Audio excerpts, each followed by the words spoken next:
یعنی محبت کرنا اپنے دور میں آپ نے بھی کی ہوگی اور کسی کم نظر نے آپ کے ساتھ بھی کی ہوگی. تو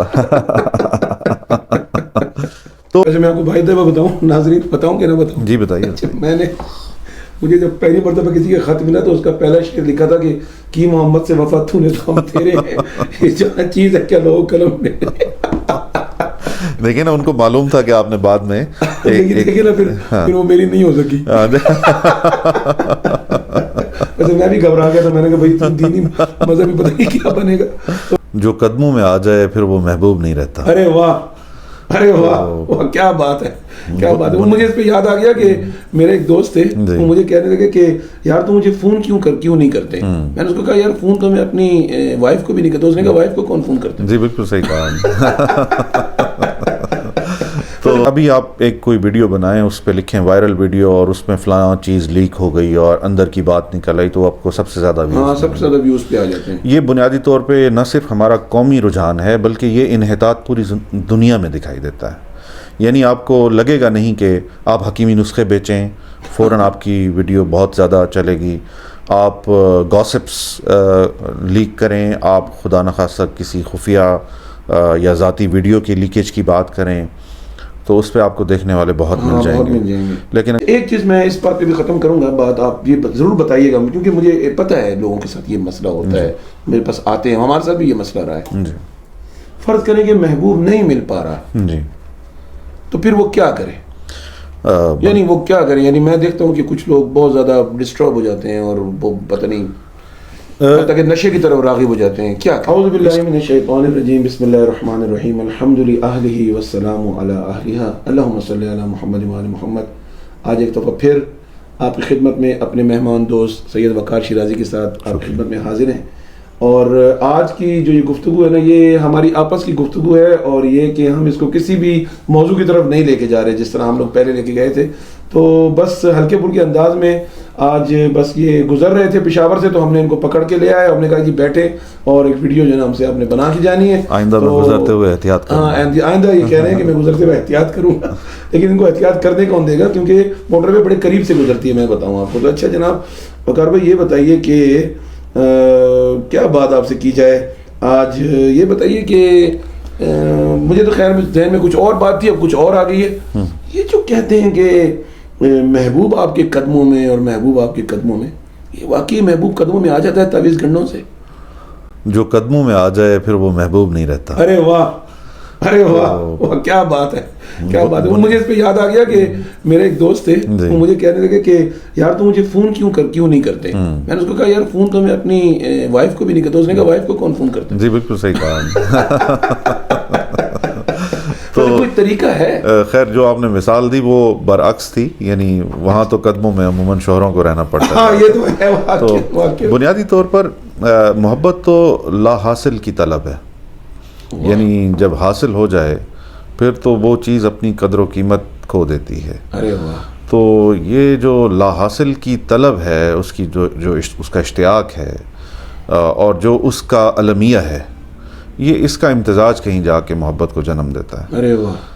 تو اس میں محبوب قدموں والا چورن جو ہے وہ شاید بیچنے والوں کے لیے تو فائدہ مند رہتا ہو لیکن خریدنے والوں کے لیے کبھی بھی. ارے واہ کیا کہا. مجھے وہ شاعر کا شعر یاد آ گیا کہ دل کی بستی عجیب بستی ہے، لوٹنے والے کو ترستی ہے. تو یہ جتنے بھی شاعر تھے ان میں سے آپ کے خیال میں کسی کو بھی محبوب نہیں ملا؟ یہ سب شاعر بیچارے، یا شاعری محبوب کا نہ ملنا شاعر بناتا ہے انسان کو، یا شاعر بننے کے بعد محبوب نہیں ملتا؟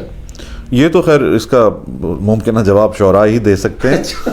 لیکن بنیادی طور پر ظاہر ہے گفتگو دنیا بھر میں چاہے وہ نثر میں ہو یا شاعری میں ہو وہ کامیاب رہتی ہے جس کو لوگ اپنے ذاتی حالات پہ منطبق کر سکیں، یعنی جس کا اطلاق کر سکیں لوگ اپنی سچویشنز پہ، جس کو ریلیٹ کر سکیں کہ ہاں یہ جو ہے وہ یہ میرا المیہ ہے، یہ میرا غم ہے، یا یہ میرا مسئلہ ہے جس کو ایک اچھوتے طریقے سے بیان کیا گیا ہے.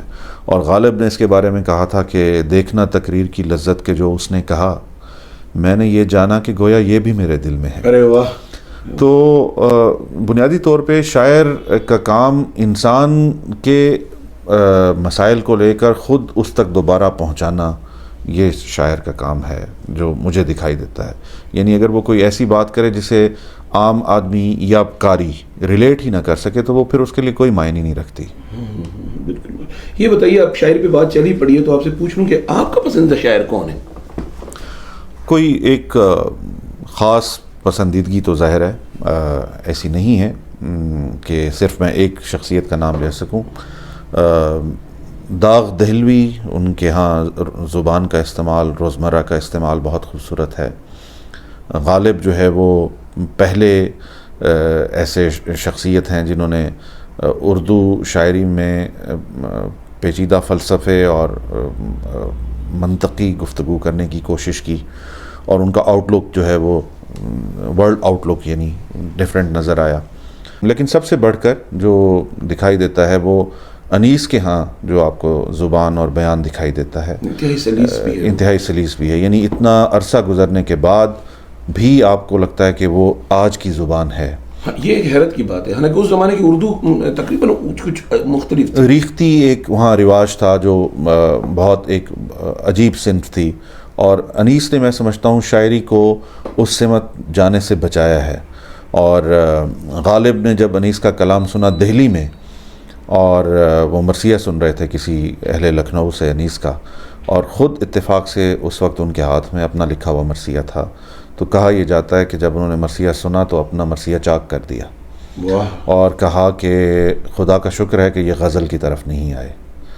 تو مجھے اس سے بھی ہاتھ دھونے پڑتے. ظاہر ان کے ہاں جو خاص بات ہے، انیس کے جو گھرانے کی زبان تھی وہ اس وقت کے سماج سے بہت آگے کی زبان تھی. یعنی وہ ایسی زبان ہے جو آج کی زبان، جو اتنی اپنی تدریجی مراحل طے کرنے کے بعد کی نتری اور دھلی دھلائی اور صاف زبان ارتقائی عمل سے گزرنے کے بعد جو آج ہے وہ وہاں. یعنی میں مثال کے طور پہ آپ کے سامنے انیس کے دادا کا ایک میر حسن کا ایک شعر پیش کرتا ہوں.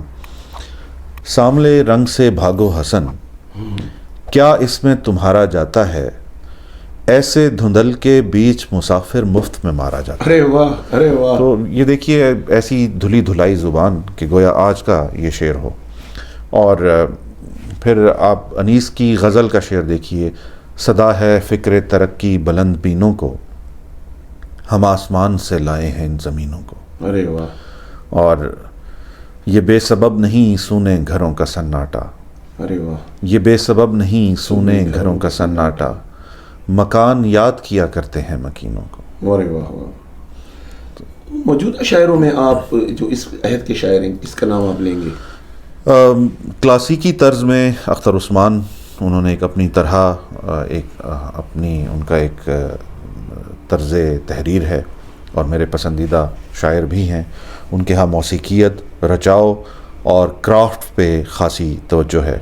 پھر موجودہ عہد میں جو مرثیے کی صنف ہے جو ڈاکٹر ہلال نقوی تک آئی، اس کے میرا خیال ہے اس وقت شاید بر صغیر پاک و ہند میں سب سے بڑے علم بردار وہ اختر عثمان ہے. جی. آپ کیا سمجھتے ہیں کہ آپ نوجوانوں کو یہ مشورہ دیں گے کہ وہ بھی شاعری کی طرف آئیں، ادب کی طرف آئیں؟ کیونکہ آج کل کے نوجوان ہم دیکھ رہے ہیں کہ بالکل وہ ان چیزوں سے ہٹ گئے ہیں، مطالعے کا رجحان ختم ہو گیا ہے. جی. یہ کیا عجیب و غریب ماحول ہو گیا. ابھی آپ ایک کوئی ویڈیو بنائیں، اس پہ لکھیں وائرل ویڈیو اور اس میں فلاں چیز لیک ہو گئی اور اندر کی بات نکل آئی تو آپ کو سب سے زیادہ ویوز پہ آ جاتے ہیں. یہ بنیادی طور پہ نہ صرف ہمارا قومی رجحان ہے بلکہ یہ انحطاط پوری دنیا میں دکھائی دیتا ہے. یعنی آپ کو لگے گا نہیں کہ آپ حکیمی نسخے بیچیں فوراً آپ کی ویڈیو بہت زیادہ چلے گی. آپ گاسپس لیک کریں، آپ خدا نخواستہ کسی خفیہ یا ذاتی ویڈیو کی لیکیج کی بات کریں تو اس پہ آپ کو دیکھنے والے بہت مل جائیں گے. لیکن اگر آپ سنجیدہ گفتگو کریں گے، علم و ادب کی کریں گے، ایون آپ کوکنگ کے پروگرامز کی کریں جو کہ ظاہر غیر صحت مندانہ سرگرمی نہیں ہے اپنی جگہ، منفی سرگرمی بھی نہیں ہے، لیکن رجحانات کا اظہار کرنے کے لیے کافی ہے. یعنی دوسرے بہت سارے منفی رجحانات کے ساتھ ساتھ آپ کو کھانا جو ہے پینا اور معقولات جو ہے وہ زیادہ دکھائی دیتے ہیں، لیکن معقولات یعنی عقل والی اور فہم والی باتوں کی آپ کو پوری دنیا میں جو فالوئنگ ہے وہ بہت کم ملے گی. اچھا، یہ نوجوان بچوں کو آپ کیا سبق دیں گے کہ یہ محبوب کے پیچھے بھاگیں؟ دیکھیے بنیادی طور پہ میں اس لیے میں بات آپ کی کاٹ رہا ہوں معذرت کے ساتھ، کیونکہ میرا آپ کا تعلق بھی اسٹوڈنٹس کے ساتھ ہے اور میرا بھی تعلق اسٹوڈنٹس کے ساتھ ہے، اور کچھ اسٹوڈنٹس کے ساتھ الحمدللہ چونکہ میری بھی یہ کوشش رہتی ہے کہ کمیونیکیشن گیپ کم سے کم ہو، کیونکہ استاد ایک والد کی طرح ہے تاکہ بچہ اپنے مسائل کو بیان کر سکے. تو میں اکثر اسٹوڈنٹس میں دیکھتا ہوں کہ یہ مسائل ان میں پیدا ہوتے ہیں. ٹھیک ہے، یہ شروع سے چلے آ رہے ہیں، تو اس کا کیا علاج ہے؟ یہ عشق اور یہ اس وقت آپ کی اور میرا سچ اور آپ کا سچ یہ ہے کہ ہم ایک اسٹوڈیو کے انوائرمنٹ میں بیٹھ کے یہ گفتگو کر رہے ہیں، اور جب ہم یہاں سے جائیں گے تو آپ میرا سچ وہاں کا ہوگا اور آپ اپنے سراؤنڈنگس میں موجود ہوں گے. تو بالکل یہی مثال ہے زندگی کے. ہر دور کی اپنی ترجیحات، اپنی تفکرات اور اپنی مصروفیات ہوتی ہیں. تو بنیادی طور پہ تھوڑا سا تو میں سمجھتا ہوں کہ بڑوں کو بھی یہ اڈاپٹ کرنا ہوگا کہ یہ کوئی شجر ممنوع نہیں ہے. یعنی محبت کرنا اپنے دور میں آپ نے بھی کی ہوگی اور کسی کم نظر نے آپ کے ساتھ بھی کی ہوگی. تو بنیادی طور پر میرا خیال ہے ان رجحانات کو سمجھنے کی ضرورت ہے، اگرچہ یہ ناسمجھی کی عمر ہوتی ہے اور اس میں، لیکن کوئی ایک جذبہ دوسرے تمام جذبات پہ غالب آ جائے تو وہ زیادہ تر تخریب کا باعث بنتا ہے. تو اس بات کا خیال رکھنا چاہیے. میرا خیال ہے آپ کو تھوڑا تھوڑا سب کچھ کرنا چاہیے مثبت زندگی.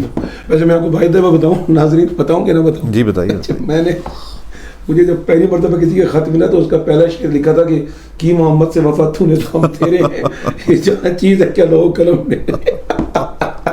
دیکھیں نا، ان کو معلوم تھا کہ آپ نے بعد میں دیکھیں نا پھر وہ میری نہیں ہو سکی.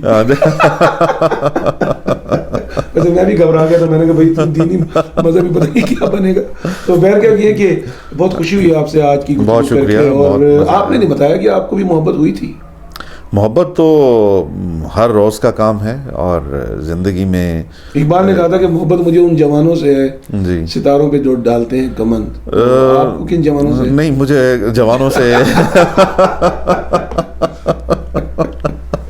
اس پہ جو ہے وہ کسی علیحدہ اس میں گفتگو کریں گے. لیکن ظاہر ہے محبت ہر انسان کے تجربات میں شامل رہی ہے، وہ کسی بھی حوالے سے ہو، کسی سے بھی ہو، زندگی کے کسی بھی حصے میں ہو، کوئی انسان اس سے محبت. میرا خیال ہے آپ نے اقبال کا کوٹ کیا، میرا خیال ہے اقبال کا جو مصرع یہاں کوٹ کیا جانا چاہیے وہ محبت فاتح عالم. واہ واہ. تو محبت جو ہے وہ فاتح عالم ہے. وہ ہر چیز کا بنیادی جوہر، یعنی انسانی کمال کا بنیادی جوہر میں سمجھتا ہوں وہ محبت. اور میں سمجھتا ہوں کہ دین بھی، ناظرین اور آپ میری بات سے اتفاق کریں گے، دین بھی اصل میں محبت ہی کا نام ہے. محبت یا بغض، یہ دو چیزیں ہیں. جس طرح پروردگار قرآن میں سورہ مجادلہ کی آخری آیت میں فرماتا ہے کہ لا تجد من قوم یؤمنون باللہ والیوم الآخر یعادون من حاد اللہ ورسولہ، کہ خدا ایسی قوم نہیں پاتا کہ جو یہ کہے کہ میں ایمان رکھتا ہوں، ہم ایمان رکھتے ہیں اللہ پر اور یوم آخرت پر، پھر وہ لوگ ان کے ساتھ محبت رکھیں کہ جو اللہ اور رسول کے مخالف تھے. تو یہاں پہ بات آ جاتی ہے کہ پروردگار بھی ہم سے یہی چاہتا ہے اگر محبت رکھو تو وہ پھر محبت خالص ہو، اس میں ملاوٹ کسی قسم کی نہ ہو. میرا خیال ہے محبت بھی وہی کامیاب رہتی ہے، لیکن بقول آپ کے کہ وہ محبت ہی کیا جو کامیاب ہو جائے.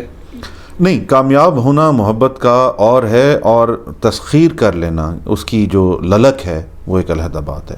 بنیادی طور پہ حاصل کر لینے کی جو بے تحاشا للک ہے اور جو اس کی جو چاہت ہے وہ بنیادی طور پہ محبت کا جذبہ ہے ہی نہیں. اچھا، ایک چیز میں اس بات پہ بھی ختم کروں گا بات، آپ یہ ضرور بتائیے گا کیونکہ مجھے پتہ ہے لوگوں کے ساتھ یہ مسئلہ ہوتا ہے، میرے پاس آتے ہیں، ہمارے ساتھ بھی یہ مسئلہ رہا ہے. جی. فرض کریں کہ محبوب نہیں مل پا رہا جی، تو پھر وہ کیا کرے؟ یعنی وہ کیا کرے؟ یعنی میں دیکھتا ہوں کہ کچھ لوگ بہت زیادہ ڈسٹرب ہو جاتے ہیں اور وہ پتہ نہیں تاکہ نشے کی طرف راغب ہو جاتے ہیں. کیا کرے؟ اس کا سب سے اولین حل تو یہی ہے کہ قریب ترین دستیاب بنگالی بابے سے رابطہ کیا جائے. تو یہ اگر اس سے بات نہ بنے، بتائیے. نہیں، میرا خیال یہ ہے کہ یہ سوال ہی غیر سنجیدہ ہے. یعنی اگر آپ کو محبوب نہیں مل رہا تو آپ کیا کریں گے؟ یعنی جس چیز پر آپ کی دسترس نہیں ہے اس پر آپ کچھ کر تو نہیں سکتے. اس پر تو آپ نے خود کو مینج کرنا ہے کہ اب آپ نے سیٹل کیسے ہونا ہے.